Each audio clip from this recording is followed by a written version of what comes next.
get your blender and put in half a cup of raspberries, a squeeze of lemon juice,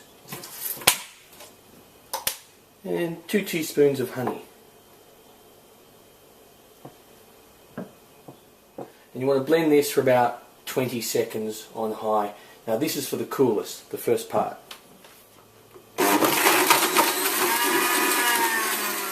Pour that into a small container and don't clean the blender, and then we get to the next part.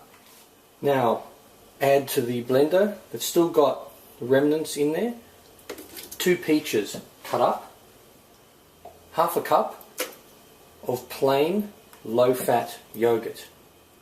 Then add 1/4 cup of milk. And the reason we keep a little bit of this left in here is we want this to be pink. So just blend for 30 seconds on medium.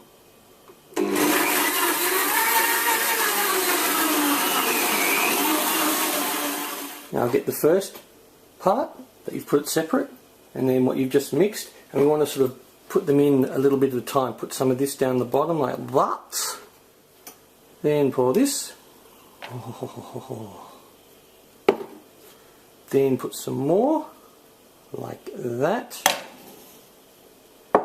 and then put the remaining amount there, and you'll have nice little pattern.